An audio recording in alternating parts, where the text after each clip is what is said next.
મોરિયા ગામે શાળાના સુવર્ણ જયંતિ મહોત્સવ પ્રસંગે દાતાઓએ વહાવી દાનની સરવાણી। દાતાઓએ 1.5 કરોડથી વધુના દાનની કરી જાહેરાત। વડગામ તાલુકાના છેવાડે આવેલા મોરિયા ગામમાં નવ ગુજરાત એજ્યુકેશન ટ્રસ્ટનું નિર્માણ કરી અને 54 વર્ષ અગાઉ આ શાળા શરૂ કરવામાં આવી હતી, જે શાળામાં 900 ઉપરાંતના વિદ્યાર્થીઓ અભ્યાસ કરી રહ્યા છે। ત્યારે શાળાને 54 વર્ષ પૂર્ણ થતાં શાળાનો સુવર્ણ જયંતિ મહોત્સવ ઉજવવામાં આવ્યો હતો, જેમાં શાળાના ટ્રસ્ટીઓ, દોશી પરિવાર સહિત ભૂતપૂર્વ વિદ્યાર્થીઓ અને મુંબઈ, સુરતથી જૈન સમાજના લોકો મોટી સંખ્યામાં ઉપસ્થિત રહ્યા હતા અને સુવર્ણ જયંતિ મહોત્સવમાં દાતાઓ દ્વારા દાનની સરવાણી વવડાવવામાં આવી હતી। ત્યારે દાતાઓના સહયોગથી આ શાળા આજે એક વટવૃક્ષની બની છે અને આ શાળામાંથી અનેક ભૂતપૂર્વ વિદ્યાર્થીઓ, ડોક્ટર, શિક્ષકો તેમજ અન્ય ક્ષેત્રે ઉજ્જવળ કારકિર્દી મેળવી છે। શાળાના ટ્રસ્ટીઓના અથાગ પ્રયત્નો થકી આજે આ શાળામાં તમામ સુવિધાઓ પણ બાળકોને પૂરી પાડવામાં આવી છે। શાળામાં કોમ્પ્યુટર રૂમ, ડિજિટલ રૂમ સહિત દરેક વર્ગમાં બાળકો સારી રીતે અભ્યાસ કરી શકે તે પ્રકારની વ્યવસ્થાઓ પણ કરવામાં આવી છે। શાળાના મુખ્ય દાતા એવા સેવંતીભાઈ દોશી પરિવાર દ્વારા 51 લાખ જેટલું માતબર રકમનું દાન પણ આજે સુવર્ણ જયંતિ મહોત્સવ નિમિત્તે આપવામાં આવ્યું હતું, તેમજ અન્ય જૈન શ્રેષ્ઠી તેમજ અન્ય દાતાઓ દ્વારા 1 કરોડથી વધુનું દાન આવ્યું હતું। ત્યારે આવનારા સમયમાં આ મોરિયા ગામની નવ ગુજરાત એજ્યુકેશન ટ્રસ્ટ સંચાલિત શાળામાં ભણતા બાળકો માટે અનેક વિશિષ્ટ સુવિધાઓ ઊભી કરવામાં આવશે અને આ વિસ્તારમાં 54 વર્ષ પહેલાં પ્રગટાયેલી શિક્ષણની જ્યોત જે આજે સમગ્ર વડગામ પંથકમાં આગવું સ્થાન ધરાવે છે, જેનો મુખ્ય ફાળો ગામના લોકો તેમજ ગામમાંથી અભ્યાસ કરી અને ધંધા અર્થે બહાર ગયેલા જૈન શ્રેષ્ઠીઓ અને અનેક દાતાઓ દ્વારા પોતાના ગામનું ઋણ ચૂકવવા માટે આજે દાનની સરવાણી વહેવડાવી હતી અને પોતાના વતનનું પણ ઋણ ચૂકવ્યું હતું। પીજી દોશી હાઈસ્કૂલ પરિવાર દ્વારા 54 વર્ષ પૂર્વે જે સ્કૂલની સ્થાપના થઈ હતી નવ ગુજરાત એજ્યુકેશન ટ્રસ્ટના ઉપક્રમે, એ આજે એક વટવૃક્ષ બનીને ઊભું છે અને હજુ પણ શાળાની ભૌતિક સુવિધાઓ વધારે ને વધારે બહુ સારી ઊભી થાય એ માટે પીજી દોશી પરિવાર તથા અન્ય જૈન શ્રેષ્ઠીઓ, આજુબાજુના ગામ લોકો, ગ્રામજનો અને તમામ લોકોના સહકારથી આજે જે આ સુવર્ણ જયંતિ મહોત્સવ પ્રસંગે અભૂતપૂર્વ દાન મળ્યું છે એ બદલ સૌ જૈન શ્રેષ્ઠીઓનો, અહીંયા ઉપસ્થિત મહેમાનશ્રીઓનો, આજુબાજુના ગામ લોકોએ પણ માતબર દાન આપ્યું છે। કોઈએ રસોડાની સેવા ઉપાડી લીધી છે તો કોઈએ દાનની જવાબદારી ઉપાડી લીધી। દરેક જગ્યાએ શાળાને જે જરૂરિયાત હતી તેઓ જૈન શ્રેષ્ઠીઓ, ગામ લોકો, ભૂતપૂર્વ વિદ્યાર્થીઓ તમામ લોકો તરફથી સહકાર મળ્યો છે અને હજુ પણ ભવિષ્યમાં આનાથી સિટીની પણ સારી નામાંકિત શાળાઓ કરતો ગામડામાં અમારી શાળા બહુ નામના ધરાવે એ માટે અમારું સમગ્ર નવ ગુજરાત એજ્યુકેશન ટ્રસ્ટ મંડળ અને શાળા વિકાસ પરિવાર આ માટે સતત પ્રયત્નશીલ છે। બસ એ જ વસ્તુ। ગુજરાત રાજ્યના આ સરહદી જિલ્લાના એકદમ અંતરિયાળ કહી શકાય એવા વડગામ તાલુકાના મોરિયા મુકામે ખૂબ સુંદર પીજી દોશી હાઈસ્કૂલમાં સુવર્ણ જયંતિ મહોત્સવ ઉજવાયો છે।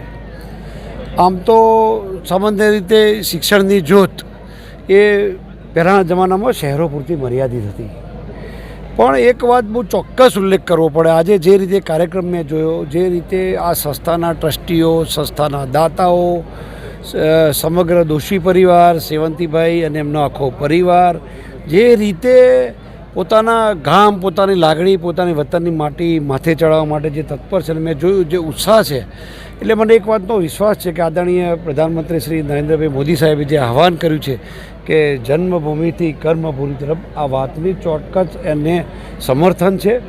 અને સાથે સાથે આટલા બધા અંતરિયાળ ગામમાં જ્યારે કુદરત રીઝેલી નહોતી, કુદરત રૂઠેલી હતી, પાણીની અગવડતા, ડુંગરોની વચ્ચે, અરવલ્લીની ગિરિમાળાની વચ્ચે આ વસેલા ગામમાં જે શિક્ષણનો જ્યોત ના હોય, ત્યાંથી 50 વર્ષ પહેલાં જ્યારે શિક્ષણની શરૂઆત કરી લે વિચાર આવે, એટલે જ શાસ્ત્રોમાં જ કહ્યું છે કે જનની જણ તો ભક્ત જણજે કા દાતા કા સુર, નહીતર રહેજે વાંજળી તું મત ગુમાવજે નૂર। એટલે જ્યાં સુધી આવા સેવંતીભાઈ જેવા દાતાઓ આ પૃથ્વી ઉપર છે ત્યાં સુધી છે કર્ણથી લઈ અને છે અહીં સુધી મને વિશ્વાસ છે કે ગમે તેટલી પાશ્ચાત્ય સંસ્કૃતિઓ આક્રમણ થશે તો પણ આ ભારત માતા મા ભારતી પરમ વૈભવના શિખરે બિરાજશે। ઋણ અદા કર્યું છે, પણ હું મારા પરિવાર માટે એટલું ચોક્કસ કહીશ કે કદાચ હું જ્યારે તમને અત્યારે કહું કે મેં આ 51 લાખ રૂપિયાનો ફિગર જ્યારે સાહેબે મને આપ્યો હતો ને, ત્યારે મારા ભાઈના ભત્રીજાને બોમ્બે ફોન કર્યો હતો, નવીનભાઈના દીકરા રસેશને। તો મેં કીધું, નવીનભાઈ આપણે દાન કેવી રીતે ભેગું કરવાનું છે, આપણે કંઈક તો કરવું પડશે ને। ત્યારે એમને એમ કીધું હતું કે એમના દીકરાએ એમ કીધું કે 51 લાખ રૂપિયા આપણે લખાવી જ દેવાના છે એમ કહે છે। મને મારા કરતાં મારા કુટુંબના દરેકે દરેક સભ્યો પર બહુ પૂરેપૂરો વિશ્વાસ છે કે જે શિક્ષણ હોસ્પિટલ ક્ષેત્રે અનાથ આશ્રમમાં જીવદયા ક્ષેત્રે આપણે અહીંયા સુદાસણા પાંજરાપોળ બી ચાલે છે, એમાં આગળ ઘણા વર્ષો પહેલાં બી આપણે 11 લાખ રૂપિયા અને 7 લાખ રૂપિયા એ રીતે આપણે દાન આપેલું હતું અને એની અંદર આપણે સક્રિય પણ છીએ. અત્યારે એમાં હું ટ્રસ્ટી પણ છું. એક વસ્તુ બીજું તમને કહું કે આ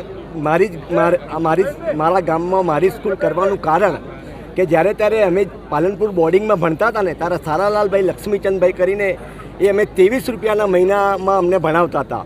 એટલે 23 ગુણ્યા 12 કરો તો અત્યારે 350 રૂપિયા થાય. એ વખતે એ ભાઈએ પુષ્કળ દાન આપ્યું છે તો આપણે ભણ્યા. ત્યારે મારા ભાઈ સોમચંદભાઈ, મારા ફાધર પોપટલાલ અને જયંતિભાઈ એ બધાના ભાઈઓને વિચાર આપ્યો કે ભાઈ આપણે આ ગામમાં કંઈ કરવું જોઈએ. એ સિવાય અમારા પંકજભાઈ પારેખ છે, અમારા દિલીપભાઈ છે, અમારા જે સગા સંબંધીઓ છે એમનો બી અમને, અમારા જે મિત્રો છે, અમારા જેની સાથે ધંધામાં અમે અનુકૂળ છીએ, ધંધા સાથે કામ કરીએ, એ બધાનો ખૂબ ખૂબ સહયોગ અમને મળ્યો છે અને આ દરેકના સહયોગથી આ કામ પરિપૂર્ણ થયું છે. બીજું તમને ખાસ કહેવાનું કે અમારા ઘરની લેડીઝો બી આમાં જોડાવા માંડી છે કે ભાઈ આ શિક્ષણનું કામ છે. કારણ કે અમારા શું છે, જૈન ધર્મની અંદર લેડીઝોને આ ક્ષેત્રમાં લાવવા આગ્રહ છે. સાંભળો મારી વાત. પણ હવે મને એમ પોતાને થાય છે કે ધીરે ધીરે આ લોકો બી જોડાવા માંડ્યા છે. જ્યારે આપણે સ્વાગત ગીત અહીંયા ચાલુ કર્યું પછી અમારા ભાભીએ કીધું કે નહીં, નવકાર મંત્રનું પઠન કરાવો. જૈન ધર્મ છે આપણો, આપણે જૈન ધર્મની રાહ પર ચાલીએ છીએ અને જૈનોની જનની એટલે જીવદયા, પછી શિક્ષણ આવે, પછી હોસ્પિટલાઇઝેશન આવે.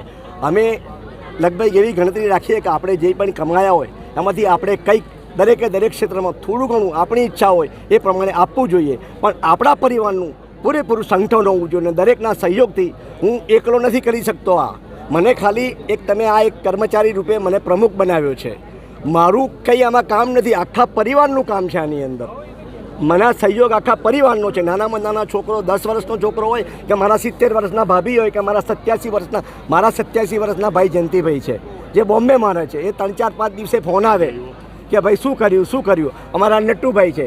નટુભાઈ આખા ગામની અંદર આપણે જ્યારે 26મી જાન્યુઆરી હોય કે 15મી ઓગસ્ટ હોય, દર વખતે એમના તરફથી બુંદી અને સેવ દરેકે, એટલે ખાલી આ સ્કૂલને નહીં, પ્રાથમિક શાળા, આંગણવાડી, બધી સ્કૂલોની દે. આ અમારા વેવાઈ છે. આ લોકોનું આખું ટીમ વર્ક છે કે અનાથ જે ગામમાં છે, જે વિધવાઓ છે કે જેને કોઈ ખાવા માટેનો આશરો નથી, એ લોકો રેશન કાર્ડ દર મહિને ભરાવે છે. 2 એવી દુકાનો કરી છે જેમાંથી રેશન કાર્ડ મળી જાય છે. એમાં અમારા અશ્વિનભાઈએ સહયોગી છે, પંકજભાઈ છે, નટુભાઈ છે. આ બધા બહુ સરસ કામ કરે છે.